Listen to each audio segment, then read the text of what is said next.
Hello and a very good morning. You're watching the Breakfast News on Rajya Sabha television with me, Frank Pereira. Here are the headlines. Pakistan violates ceasefire again, fires at Indian positions in Rajouri Poonch sector, 30th violation since surgical strikes.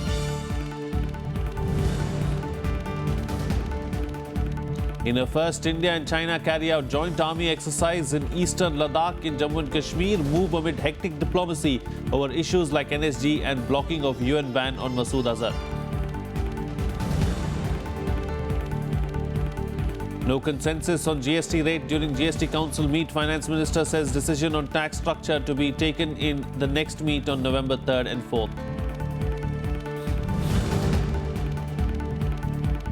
A rift in Samajwadi Party out in the open. Akhilesh Yadav announces he will embark on a Vikas Yatra on November 3rd alone. Speculation he will skip the party's Silver Jubilee celebrations to begin on November 5th. And the third debate between Hillary Clinton and Donald Trump is currently underway. Clinton says Trump's vision for country are dark and dangerous. Trump says Clinton Foundation is a criminal enterprise.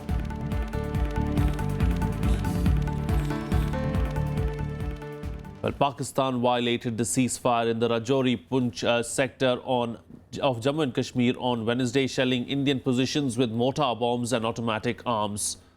According to security officials, Indian forces retaliated after unprovoked ceasefire violation by Pakistan in Bhimbar Gali sector. No casualties have been reported.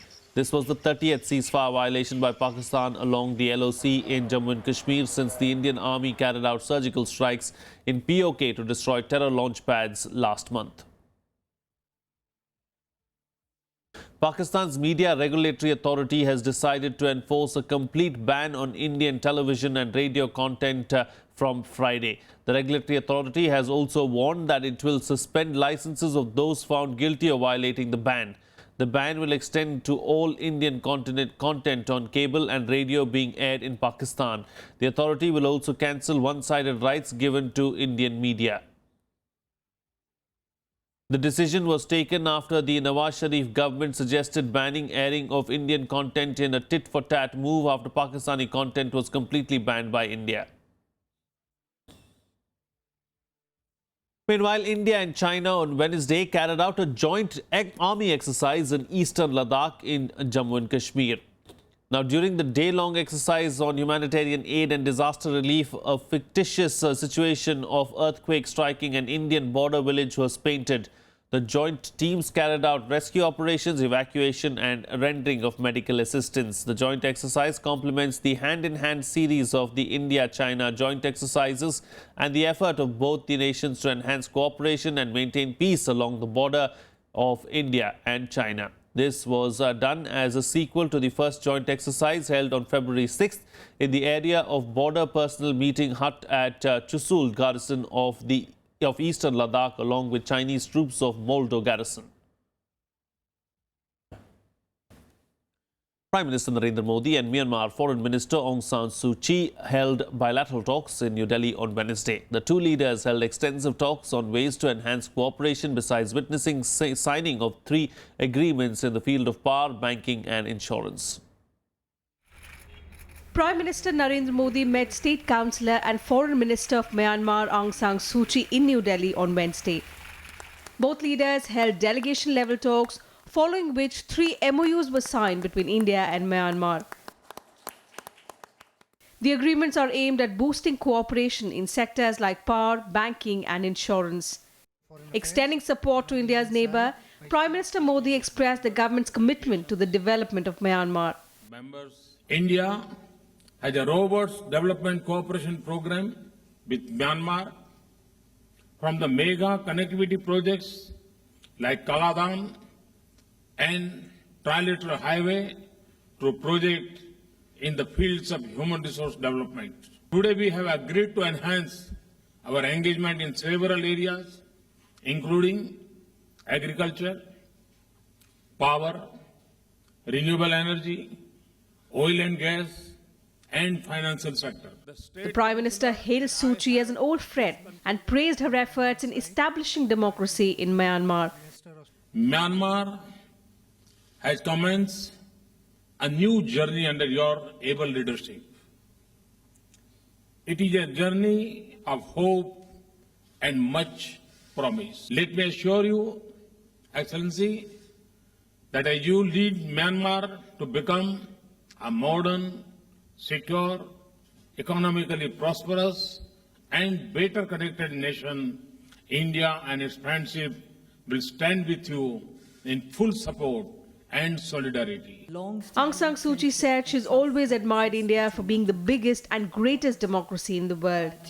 In our struggle, we have been helped greatly by the thoughts of Mahatma Gandhi and Jawaharlal Nehru, great leaders of the Indian independence movement, who have inspired us with their vision and with their belief in their people. We, as a nation struggling to make democratic culture take root in our country, believe in our people. Without a belief in our people, we could not think of setting up a democratic system of government. Suu Kyi also urged India to help Myanmar grow on the path of economic as well as political development. We have much to do. We are behind India in the field of development as well as in the field of politics, if you like, political development, both political and economic development. But we are confident that we will be able to make up the lost time with the support and understanding of our friends. This is why the capacity building programs that India is envisaging for us will be of tremendous help. Suu Kyi is on her maiden official visit to India after her National League for Democracy assumed power in Myanmar in March this year. She met President Pranab Mukherjee on Tuesday and attended the BRICS BIMSTEC summit in Goa on Monday. Aung San Suu Kyi's visit to India as a state councillor is historic, and indeed it is a history in making. We had many ups and downs in our relationship with Myanmar, but let's hope it will be a consistent one because she is a leader of democratic traditions. Akhilesh Suman for Rajya Sabha television with camera person Kamaljeet in Delhi. Well, India is pushing for a consensus on a BIMSTEC free trade pact. India's pursuit for rejuvenating BIMSTEC for a cooperative future is significant as the BIMSTEC's BRICS series outreach eclipsed the SAARC event that was planned for Islamabad in November. Experts say that India should lead BIMSTEC with an inclusive vision driven by the economic merits of cooperation. Here's a report. India is now focusing on strengthening the Bay of Bengal initiative for multi-sectoral technical and economic cooperation, or BIMSTEC. The government is also pushing for a much-needed platform to expedite free trade in the resource-rich zone. BIMSTEC outreach is essentially widening the scope of India's economic reaching out to its neighbors. BIMSTEC largely has this common asset link of Bay of Bengal. BIMSTEC is home to over 1.5 billion people, or about 21% of the global population. Also, it has a combined GDP of over 55,000 crore dollars. Despite the global financial meltdown in the recent times, the group has been able to sustain an average 6.5% growth trajectory. It takes time, the maturity is necessary, industry cooperation is necessary, then more than anything else, the political will to economic liberalization and coming together is necessary. So I think BIMSTEC is relevant. Experts say it is important not only to highlight the economic potential of BIMSTEC in areas like trade, blue economy, tourism and energy security, but also underscore the need for enhanced connectivity. However, issues of unsettled borders, refugees and ethnic tension among BIMSTEC member countries would pose a challenge to the grouping. An important challenge is about infrastructure, about connectivity, and road connectivity is there, but there are many problems in that. The other thing which could be exploited and built upon is the railway connectivity. The group was originally called BISTEC, that meant Bangladesh, India, Sri Lanka, Thailand Economic Cooperation, and was formed at a meeting in June 1997 in Bangkok. Myanmar was admitted in December 1997 and the group expanded when Nepal and Bhutan were admitted in February 2004. Kriti Mishra, Rajya Sabha TV. Well, the second day of the GST Council meet remained inconclusive as there was no breakthrough on the GST rate.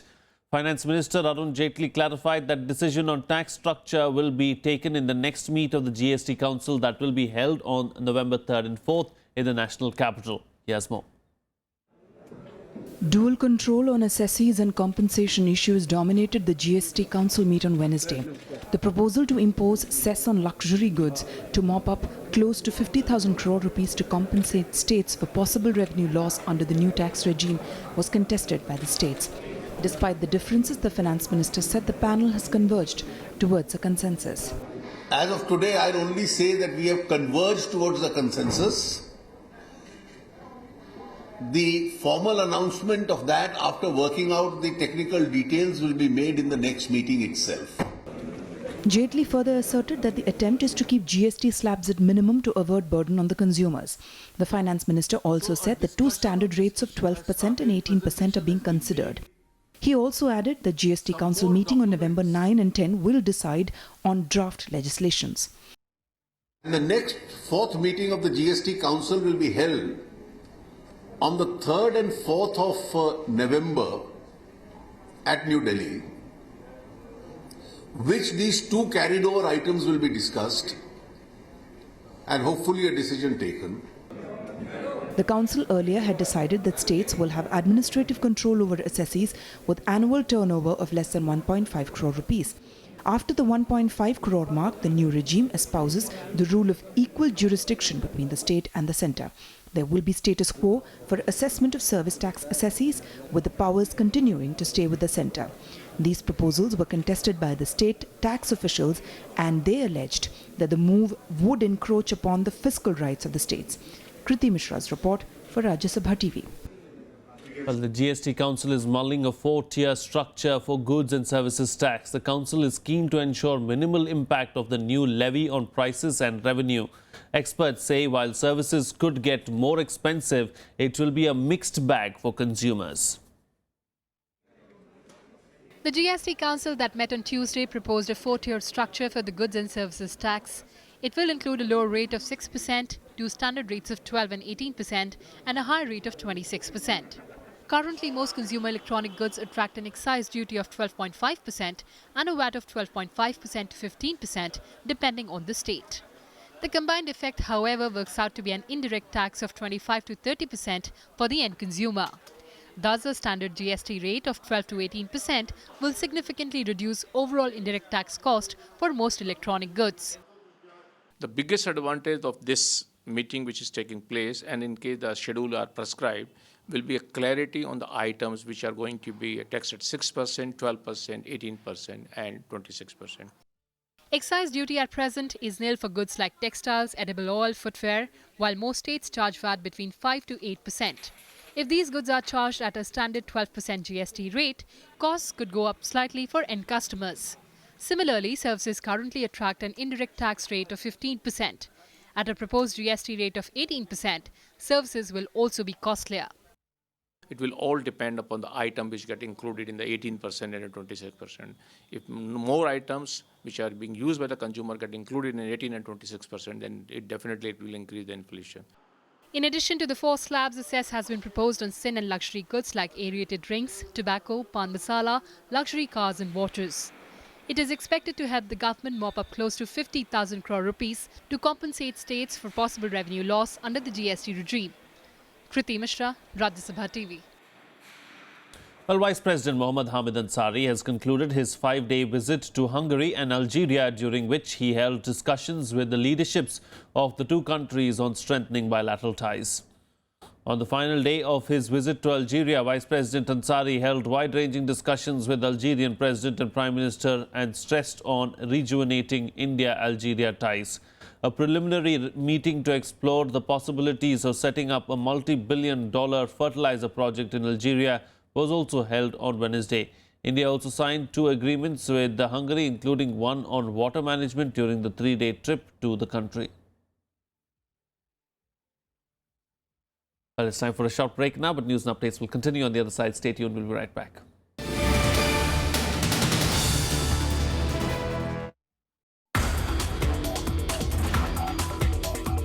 Now our responsibility has increased when we come to the Ministry of Earth Science. The whole country is looking at us, what you are going to deliver in another few years. Our challenges are very difficult, and I think we are confident that it should be achievable. We need to inculcate the youngster into our group. Watch Eureka with Dr. T. N. Prakash, Director, National Centre for Earth Science Studies, only on Rajya Sabha television.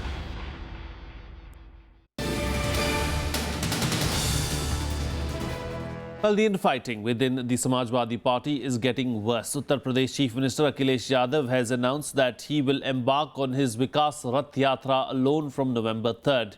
In a letter to party Supremo Mulayam Singh Yadav, he declared his intention to commence his yatra, which was put off last month after the open turf war with his uncle Shivpal Yadav. Akhilesh contended that all political parties have already started their campaign for the assembly polls in Uttar Pradesh. The announcement gave rise to speculation that Akhilesh might skip the Samajwadi Party's Silver Jubilee celebrations that begin on November 5th. He is unhappy over the expulsion of youth leaders from the party who would not be present at the event. Apart from reaching out to people and galvanizing party workers, Akhilesh's yatra is seen as a move to truncate the influence of Shivpal, who had been appointed the new state party president in his place. Sources in the Samajwadi Party say Akhilesh is adamant on his demands of revoking the expulsion of youth leaders, some of whom are MLCs, and having his say in the ticket distribution. The opposition BJP says that the split in the party is out in the open, while the Samajwadi Party says a big deal is being made out of a non-issue. अगर हम गरीबों को कुछ मदद करना चाहते हैं तो कम से कम हमारी सरकार का प्रचार तो हो, हमारी तरफ से संदेश तो जाए उनको।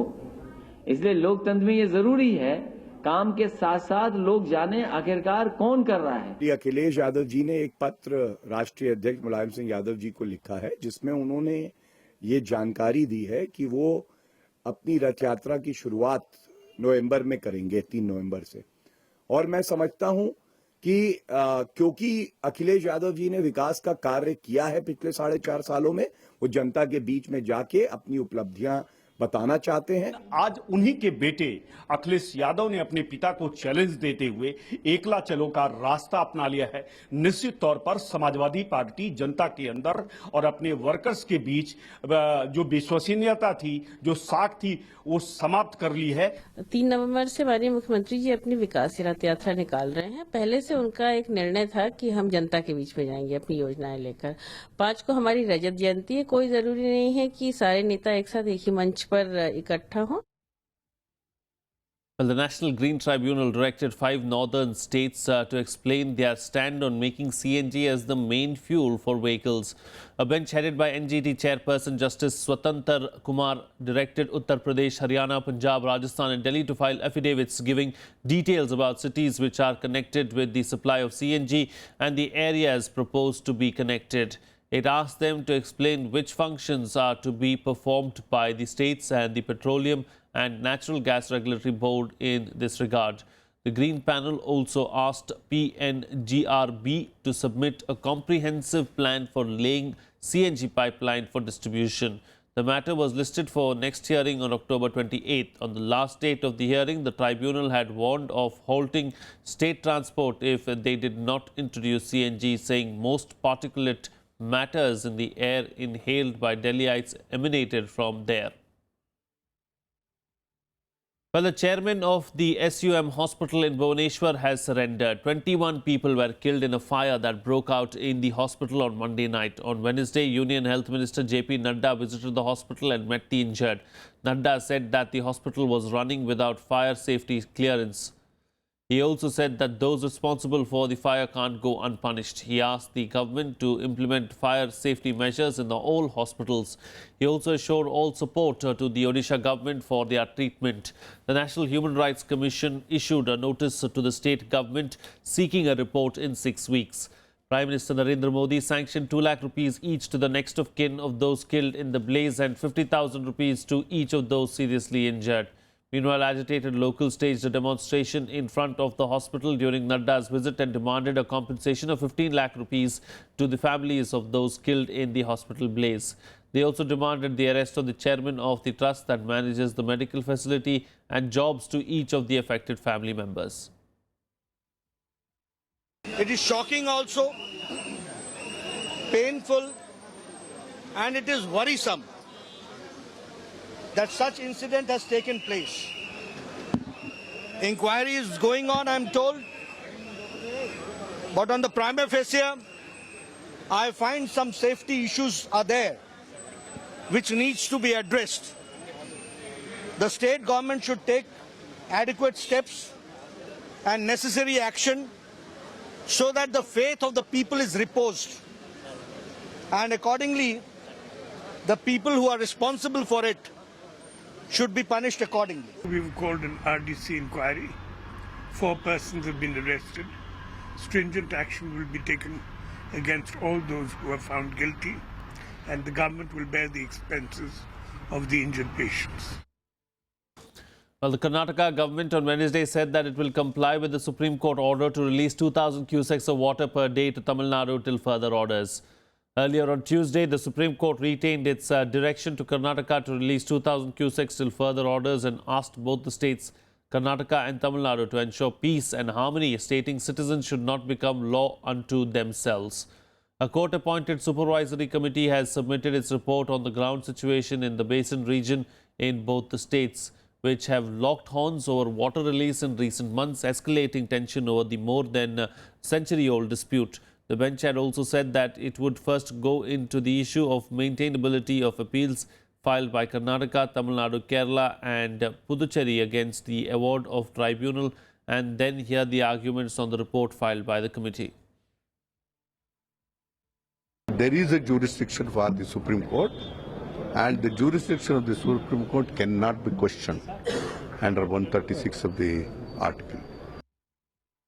Well, 18 fishermen from Tamil Nadu have been arrested by Sri Lankan naval personnel on charges of fishing in Lankan territorial waters.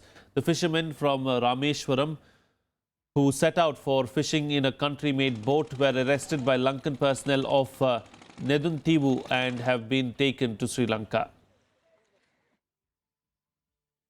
ராமேஸ்வரத்திலிருந்து மீன்பிடிக்க சென்ற 20 நாட்டுப்படகு மீனவர்கள் இன்னைக்கு இலங்கை கடற்படையினர் தனுஷ்கோடி அருகில் வைத்து கைது செய்திருக்கிறாங்க. ஏற்கனவே விசைப்படகு மீனவர்கள் இலங்கையினுடைய எல்லைக்குள் வந்து அங்க இருக்கக்கூடிய வளங்களை அழிப்பதாக, அதிநவீன படகுகளை இந்திய மீனவர்கள் பயன்படுத்துவதாக குற்றச்சாட்டு சொன்னாங்க. Moving on to some international news now, US Democratic nominee Hillary Clinton and her Republican rival Donald Trump have clashed in the third and final presidential debate at the University of Nevada, Las Vegas. The debate that comes just 3 weeks before America selects its commander-in-chief on November 8th began with both the candidates taking the stage while deciding or rather declining to shake hands yet again. Both the candidates were quizzed on 6 topics, including immigration, the Supreme Court and foreign flashpoints. During the debate, Clinton vowed to uphold women's and LGBT rights, while Trump pledged to protect gun rights. Trump also said that he expects a key ruling that made abortion legal in the US to be overturned if he becomes the president. The two candidates also traded accusations of each being a puppet of Russian President Vladimir Putin. Polls suggest Clinton is ahead nationally and in key battleground states after a video of Trump making lewd remarks about women emerged. A nation of immigrants and we are a nation of law. I don't want to rip families apart. I don't want to be sending parents away from children. We are both a nation of immigrants and we are a nation of laws, and that we can act accordingly. And that's why I'm introducing comprehensive immigration reform within the first 100 days with a path to citizenship. She wants to give amnesty, which is a disaster and very unfair to all of the people that are waiting in line for many, many years. We need strong borders. I want to build the wall. We need the wall. The Border Patrol, ICE, they all want the wall. We stop the drugs. We shore up the border. I strongly support Roe v. Wade, which guarantees a constitutional right to a woman to make the most intimate, most difficult in many cases, decisions about her health care that one can imagine. Indeed, he said women should be punished, that there should be some form of punishment for women who obtain abortions, and I could just not be more opposed to that kind of thinking. Hillary can say that that's okay, but it's not okay with me. because based on what she's saying and based on where she's going and where she's been, you can take the baby and rip the baby out of the womb in the 9th month on the final day, and that's not acceptable. Well, as the battle for Mosul rages on and Iraqi forces close in on the city, US says that many Islamic State militants have fled. The Iraqi army has been moving towards Mosul from the south, while their Kurdish allies have been approaching from the east. There are thought to be up to 5,000 IS fighters still in the city. While most of those who have fled are likely to be foreign fighters, it is expected that a hardcore of local IS militants will stay in the city and fight for it. Meanwhile, charity Save the Children claims that 5,000 people from the conflict area have fled to a refugee camp over the border in Syria in the last 10 days, with another 1,000 waiting at the border. Refugee camps are being built in the south, east and north of Mosul in preparation for a flood of people fleeing the city. Mosul has been in the hands of IS since 2014 and is the militants' last major Iraqi stronghold. المعلومات الاستخبارية تشير إلى 5 إلى 6,000 مقاتل داعشي، وهؤلاء يعني هي واحد من أهم التحديات في المعارك ضد الإرهاب، لأنه هي معركة غير نظامية ومعركة غير تقليدية. حقيقة احنا يوميا ما بين 100 إلى 150 عائلة يجونا على مخيم ديبقة. كعدد متوسط هذول العوائل بين 600 إلى 700 شخص يوميا تقريبا كل 24 ساعة. Well, on to some cricket news now. India will take on New Zealand in the second one-day international of the 5-match ODI series at the Firozshah Kotla Stadium in Delhi today. Indian skipper Mahendra Singh Dhoni will be eyeing for another big win as they defeated the visitors by 6 wickets in the first one-day international at Dharamshala. With the conditions at the Firozshah Kotla favouring the spinners, the hosts will bank on their last ODI performance where Kedar Jadhav and experienced leg spinner Amit Mishra ran through the Kiwi middle and lower order. It is also expected that Dhoni will not make any changes to the playing 11 as each player seemed like complementing each other in the last match. In the batting department, Ajinkya Rahane, Virat Kohli, Manish Pandey and Dhoni had decent starts in the last game and are expected to score big runs in the second game as well. At the Kotla pitch, India have won 12 ODIs and lost only 5, while New Zealand have lost their previous 2 encounters. The hosts lead the 5-match ODI series 1-0. जो हमने बहुत अच्छा प्रदर्शन दिए, उसी प्रदर्शन के बदौलत हम इस मैच में भी वही कॉन्फिडेंस से खेलेंगे. तो 6 में 5 वो सब I think it's nice, when you look at it and look at stats, but we approach every game to go out there and win. That's it on this edition of the Bulletin. Have a good day.